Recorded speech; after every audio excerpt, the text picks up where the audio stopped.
중앙지검장님, 검사 윤석열 존경하십니까? 검사로서, 뭐 대통령으로서 물어보는 건 아니고요. 검사 선배로서, 검사 일대 윤석열 검사. 저는 제가 대변인으로 모셨기 때문에 그 옆에서 많이 봤기 때문에 항상 그러니까 짧게 좀 부탁드릴게요. 좌우 가리지 않고 네네, 존경한다고 이해하겠습니다. 수원고검장님, 검사 윤석열에 대해서 존경하십니까? 그러니까 모든 검사가 사실 뭐 장점도 있고 단점도 있을 수 있습니다. 근데 사람이니까요. 저도 이제 대변인으로 함께 옆에서 이제 지켜보고 또 중앙지검장을 지켜보면서 그런 여러 많은 장점을 가지고 있는 검사라고 생각합니다. 그러면은 중앙지검장님, 검사 한동훈 검사는 존경하십니까? 정치인으로서 변한 한동훈 비대위원장이나 대표가 아니라 검사일 때 말하는. 네, 한동훈 검사는 저희 검사들 사이에서 그 큰 사건에 대해서 그 돌파력과 또 수사 능력으로 그렇게 인정을 받고 있는 검사입니다. 알겠습니다. 수원고 검장님 어떻게 보십니까? 네, 저도 뭐 같은 생각입니다. 예, 존경하시죠? 검사 선배로서. 예. 검사 선배로서 존경하시죠? 그러니까 뭐 꼭 존경이라는 단어를 쓰지는 않더라도. 예, 알겠습니다. 저는 참으로 신기합니다. 7초 후에 팔라고 하셈 하고 7초 후에 팔았는데 지금 말처럼 권오수하고 통화한 것으로 알고 있습니다. 그렇게 판단이 됩니다. 그렇지만 계속 팔고 있어서 그런 건지 잘 모르겠습니다. 이게 검사가 할 얘기입니까? 그게 검사가 할 얘기예요? 제가 설명이 부족하면 다시 드리겠습니다. 지금 그대로 얘기했잖아요. 국민 여러분, 조금 전에 한 저 말을 다 기억해 두십시오. 7초 후에 팔라고 하셈 라고 해서 7초 후에 김건희가 팝니다. 그런데 그 중간에 어떻게 7초 후에 그걸 파느냐? 권오수 연락을 보고 판 것 같다. 그렇지만 계속 팔고 있었기 때문에 그게 어떤 건지 모르겠다. 이걸 밝혀내는 게 검사고, 그게 밝혀내기 어려우면 그럼 기소를 해서 재판에서 판단하게 하는 게 검사 아닙니까? 그런데 그것을 하지 않은 게 여러분의 잘못인 거예요. 아주 지금 다 드러났습니다. 두 번째, 이모 씨가 김건희 씨에게 당시 4,700만 원을 보냈어요. 이 보낸 건 어떻게 드러났습니까? 당시에 이성윤 의원 등이 계좌 추적을 다 해서 드러난 거예요. 계좌 추적을 다 해서 김건희 계좌가 47개가 쓰였다고 법원에서, 그것도 범죄에 쓰였다고 나온 거예요. 김건희 계좌가 47개가 쓰였으면 이건 주가 조작의 공범이고 적어도 쩐주고 적어도 방조범이지. 이것을 어떻게 무죄라고 무혐의를 칩니까? 권오수와 이 일당들이 47개 김건희 계좌를 썼다는 거 아닙니까? 그리고 그게 범죄 증거라는 거 아닙니까? 그 계좌를 다 털었기 때문에 그게 나온 건데 그걸 다 묻어버려요? 어떻게 서울중앙지검이 그럴 수가 있죠? 그리고 제가 하나 더 묻겠습니다. 이모 씨 주포, 주가 조작 선수가 4,700만 원을 김건희 여사 통장으로 보냈습니까? 네, 그렇게 알고 있습니다. 4,700만 원은 왜 보냈답니까? 그 별도의 채권 채무 관계가 있는 것 같은데 정확하게 기억은 나지 않는다고 두 분 다 진술을 했습니다. 자, 별도의 채무 관계가 있는 것 같은데 정확히 기억이 나지 않는다고 해서 이걸 묻어요? 4,700만 원 손실 보정이죠. 조금 전에 6천만 원 정도에서 중간에 김건희 여사에게 이모 씨가 전화가 왔어요. 김건희 여사로부터 돈이 1,000만 원 되지 2,000만 원 더 받아야 되는데 안 왔다. 이렇게 나오는 통화 내용 알아요, 몰라요? 오늘 JTBC에서 나왔어요. 자, 국민 여러분, 저희가 수사를 합니까? 수사의 모든 자료는 누가 갖고 있습니까? 검찰이 갖고 있습니다. 꽁꽁 숨기고 똘똘 뭉쳐가지고 그것을 무혐의 치려고 준비하고 있었어요. 그런데 이게 법원 재판 과정에서 드러나서 우리가 알고 있는 겁니다. 그래서 언론이 이야기해주고 4,700만 원 손실 보정으로 줬는데, 국민 여러분, 대한민국의 주가 조작범과 주가 조작 범죄에 47개의 계좌를 쓴 김건희 여사가 둘이 돈이 주고 갔어요. 4,700만 원이. 그리고선 1,000만 원 내지 2,000만 원 더 달라고 하는 녹취가 있다고 이야기를 해요. 그러는 과정에서 둘에게 물었더니 이거 잘 기억이 안 난다고? 그럼 채권 채무에 이 뭐라 그럽니까? 돈 빌려주고 차용증 있습니까? 차용증 있어요, 없어요? 기본 범죄 수사에서 기본적으로 차용증이 있어야 되는 거 아니에요? 근데 중앙지검에서 답변하는 건 차용증도 없다는 겁니다. 이러고 어떻게 묻을 수가 있어요? 그리고 오늘 여기 와서 시민복 이사가 6천만 원을 이야기했는데 4,700만 원이라 앞뒤가 안 맞아요? 내가 그래서 그거 지금 막 물어봤어요. 그랬더니 JTBC에서 바로 보도가 나오는 거예요. 4,700만 원 김건희 계좌로 줬고 1,000만 원 내지 2,000만 원 더 받을 게 있다고 당시 김건희 씨한테서 전화가 왔다.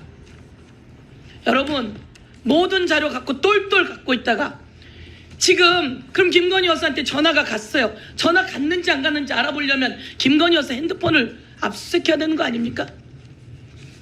우리 수원지검장님, 예. 이화영, 이재명, 김성태 관련해서 압수수색 몇 번 했습니까? 검찰이 한 것은 한 10번 내외로 알고 있습니다. 그러면 경기도에 가서 14박 15일 머무른 건 뭡니까? 아, 그거는 그 14박 15일 동안 압수수색한 건 한 건입니까? 3일 했습니다. 3일. 그 김동연 지사 취임 이후 말씀하시는 거죠? 김동연 지사가 이야기하잖아요. 와서 14박 15일을 머물더라고. 실제 저희가 3일 동안 서로 협의해가지고 그 김 지사님 취임 이후에는 저희가 자료를 안 가지고 왔습니다. 검사가 그러면 그런 내용을 내놔 보세요. 제가 오늘 하나 더 수원지검장에게 이야기하겠습니다. 나는 이화영 관련해서 1월부터 7월까지만 그 출정 기록을 봤어요. 이 출정 기록은 자 띄웁니다. 111번이에요. 저 66은 뭐냐면 박상용 검사실로만 간 거예요. 그런데 수원지검장은 아까 몇 회라 그랬죠? 의원님 저 111번 중에 아프다고 안 나고 뭐 아니에요.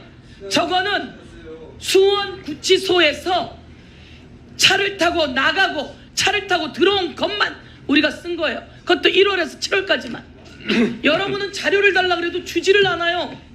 주지를 않고 아닙니다. 똘똘 말아갖고 숨기고 있으면서 아닙니다. 이러고서는 누군가에는 엄청난 압수수색을 하고 누군가는 다 봐주기를 하고. 역사에 남을 날입니다. 이 일이 그대로 가겠습니까?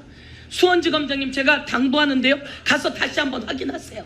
몇 번을 출정했고 몇 번을 박상용 검사가 불렀고 거기서 몇 번을 같이 불렀는지 한번 보세요. 몇 번을 같이 불렀는지 이들이 같은 자리에 얼마나 있었는지 확인해 보겠습니다. 이혼하면 그날 왔는지. 네, 정리해 주세요. 자, 다음은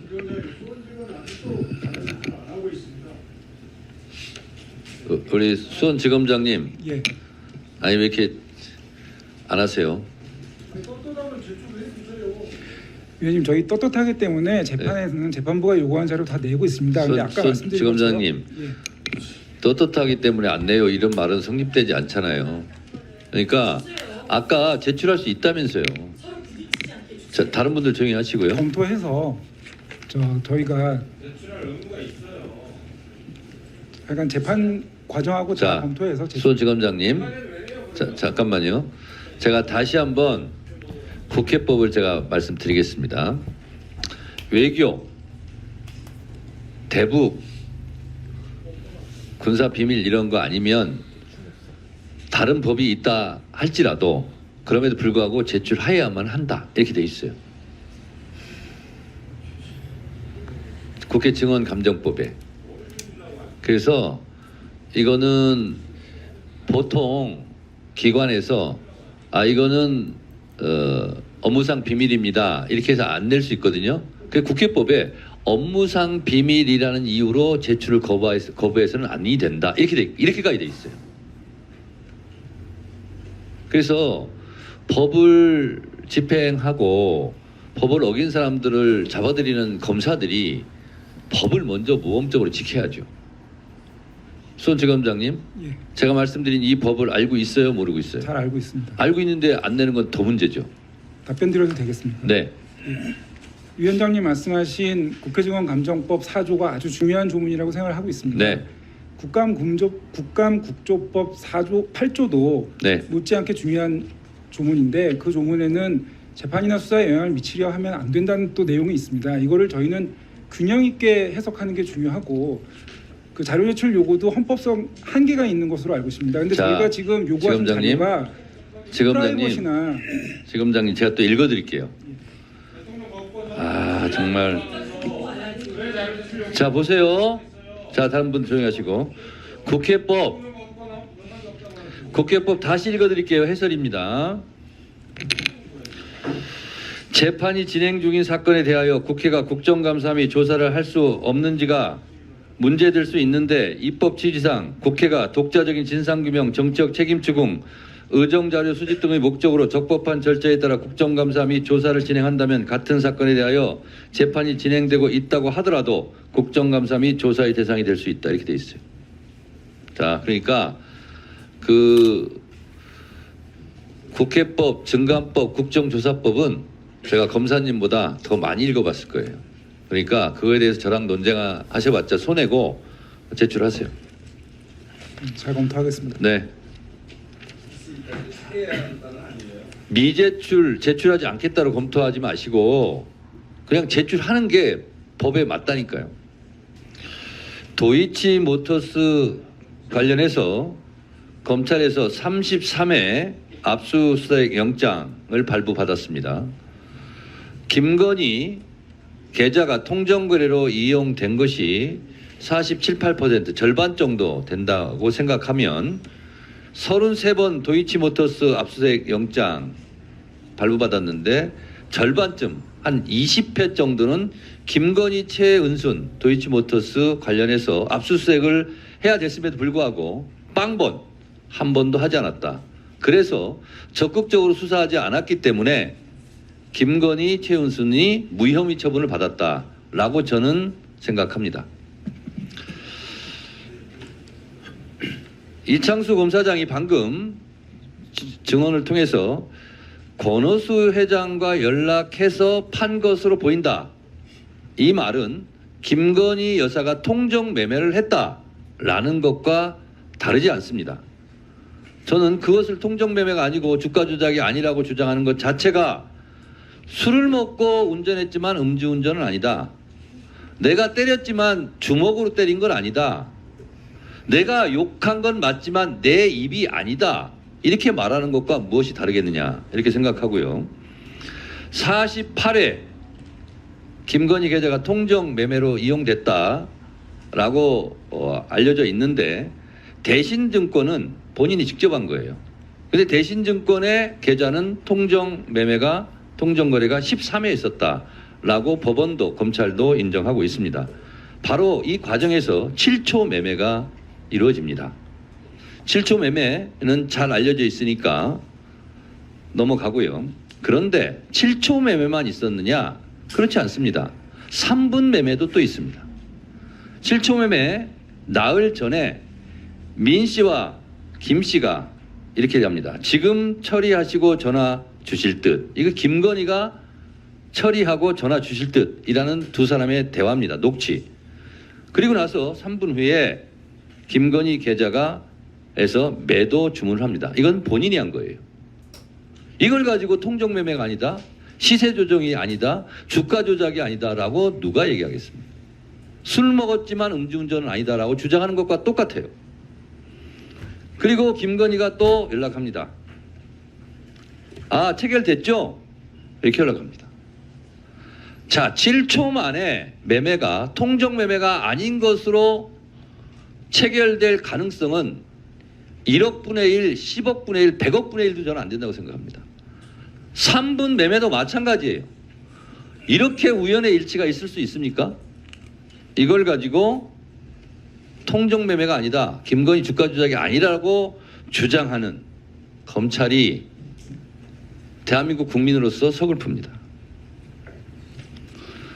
통정매매 수사 과정에서 이렇게까지 시점, 연락이 정확하게 자로 잰 듯 맞아 떨어지는 경우는 수사 검사의 증언으로 봐도 없다고 그럽니다. 제보에 의하면. 유독 이번 김건희 계좌만 이렇게 정확하게 떨어지는 것도 잘 모르고 했을 것이다. 우연의 일치다. 이렇게 합니다. 이것은 하늘에 계신 신도 맞추기 어려운 확률입니다. 자, 이창수 지검장. 네. 김건희 여사에게 대면 조사를 몇 번 요구했습니까? 대면 조사 요구는 수차례 했던 걸로 기억합니다. 수차례가 몇 번입니까? 그러면 응하지 않은 김건희 여사가 잘못이고 검찰은 잘못이 없겠네요.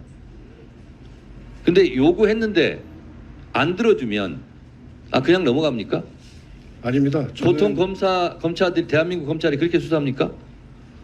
아니죠. 저는 꼭 대면 조사가 필요하다고. 자, 그리고 다른 말 할 것 없이 권오수 2심 판결문에 이렇게 돼 있어요. 김건희 명의 관련 김건희 명의 계좌는 통정 매매로 인정되고 해당 계좌는 시세 조정에 이용된 계좌로 인정할 수 있다. 판결문입니다. 또 2010년 11월 4일 이것도 통정 매매로 인정할 수 있다. 김건희 CH 계좌 등등은 시세 조정에 이용된 계좌로 인정할 수 있다. 이렇게 돼 있어요. 모든 것이 김건희가 술을 마시고 운전을 했는데 김건희 여사는 음주운전을 한 바가 없습니다. 이게 검찰의 편입니다.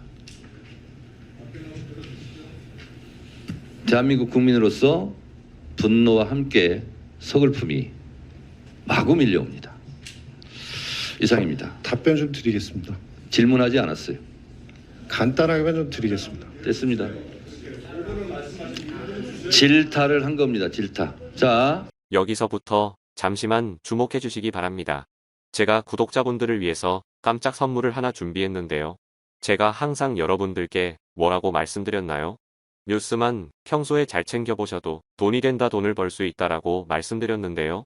자, 여러분들 여기 보이는 각종 뉴스, 코로나 유행 사건, 러시아 우크라이나의 전쟁, 엔비디아의 실적, 트럼프와 김정은의 관계 등등과 같은 뉴스를 보게 되면 여러분들은 어떤 생각이 드세요? 그냥 뉴스만 보고 끝내는지, 아니면 이 뉴스를 어떻게 이용할 수 있는지 이 부분을 고민하고 계시는지를 되물어보고 싶습니다. 자, 그 이유가 뭐냐 하면 제가 지난 1월 여러분들께 뭐라고 말씀드렸나요? 지금은 반도체 산업에 관심을 가져야 한다. 뉴스만 보고 그냥 넘기지 마시고 한번 투자 쪽으로 고민해 보셔야 한다라고 말씀을 드렸습니다. 그리고 나서 이런 썸네일을 유튜브나 뉴스를 통해서 많이 보셨을 텐데요. 이런 반도체 산업이 이슈가 되었을 때 부자들은 어떻게 생각한다고 했나요? 반도체와 관련된 투자 수단은 뭐가 있는지, 어떤 주식이 가장 좋은지, 어디에 투자해야 돈이 몰리는지 자연스럽게 생각한다고 제가 말씀드렸죠. 그 이유가 부자들이 봤을 땐 이슈가 돈으로 이어지고 그 이슈가 나에게 돈을 벌어준다는 경험적 확신이 있기 때문에 부자들은 항상 이런 사회적 이슈와 돈의 흐름을 관심 있게 쳐다본다고 제가 말씀드렸는데요. 이번에도 마찬가지입니다. 제가 지난번에 시청자분들과 함께하는 주식으로 수익 내기 이벤트를 진행했었는데요. 당연히 100% 무료로 진행되었고, 자, 여기 보시면 아시겠지만 제가 지난번에도 저한테 구독이라는 문자를 보내주신 모든 시청자분들께 이렇게 반도체 관련주 중에 많은 종목이 아니라 가장 급등할 확률이 높은 딱 한 종목, 한미반도체 딱 한 종목만을 추천드렸어요. 그러면서 여기 나와 있는 대로 정확히 얼마에 매수해야 하는지, 수익률이 얼마가 나왔을 때 팔아야 할지 정확히 말씀드렸는데, 자, 지금 실제로 어떻게 되었나요? 오른쪽을 보시면 아시겠지만 제가 1월에 문자로 이 한미반도체를 소개해드리고 나서 실제 3배 이상의 급등이 나왔죠. 그래서 당시에도 굉장히 많은 분들이 제가 드린 이 종목으로 수익을 크게 내실 수 있었는데요. 다시 한번 수익 축하드리고 이번에도 마찬가지입니다. 최근 우리나라뿐만 아니라 국제정세가 매우 불안정합니다. 과열된 AI 이슈와 함께 채권 가격과 일본 엔캐리 트레이드 청산으로 휘청거리고 있는데요. 이제 하락장의 초입으로 다양한 징후들이 나타나고 있습니다. 이제 본격적으로 금리 인하와 함께 하락이 더 심해지면 일반 개인들은 결국 더욱더 시장을 외면하고 가장 싼 가격에 울며 겨자 먹기로 손절하기 마련일 텐데요. 사실 역사적으로 이런 시그널이 있을 때야말로 좋은 주식을 저점에서 매수할 수 있는 절호의 기회입니다. 즉, 좋은 주식이 시장 상황 영향에 따라 어쩔 수 없이 떨어질 때를 적극적으로 노려야 한다는 거죠. 자, 그렇기 때문에 제가 이번에도 뭘 보내드린다고요? 지난번과 마찬가지로 대박이라는 문자를 보내주시면 제가 이번 하락장에서의 보물, 추후 주가가 가장 크게 급등할 한 종목을 구독자분들에게 문자로 종목명과 사고파는 시점을 모두 알려드릴 거예요. 그래서 여러분들이 주식으로 돈 버는 연습을 한번 해보시라 이렇게 말씀을 드리고, 혹시라도 나는 주식을 하지 않는다 라고 하시는 분들은 주변에 주식하시는 분들께 추천해 주셔도 되고, 연세가 있으신 분들은 자녀분들에게 한번 이걸로 수익을 내보라고 이렇게 조언해 줄 수도 있으시겠지요. 그래서 지금 이 영상을 보시는 시청자분들 중에 나도 이번 종목이 궁금하다 하시는 분들은 누구나 상관없이 어느 시간대나 상관없이 부담 없이 이렇게 위쪽 상단에 제 번호 남겨두고 있습니다. 제 개인 번호 010-2803-3347인데요. 지난번처럼 대박이라고 보내주시면 제가 이번에도 똑같이 무료 추천 급등주 문자를 보내드리겠습니다. 그래서 제 번호 010-2803-3347로 문자 보내주시면 여러분들이 직접 이슈를 통해서 돈 버는 연습을 해보실 수 있는 것이고, 제가 돈을 받는 것도 투자를 대신 해드리는 것도 아니니까 부담 없이 신청해 주시면 되는 겁니다. 그리고 수익이 나면 저는 다른 것은 바라지 않습니다. 제 채널에 구독, 좋아요 한 번씩만 눌러주시라, 이렇게 다시 한번 말씀드리겠습니다.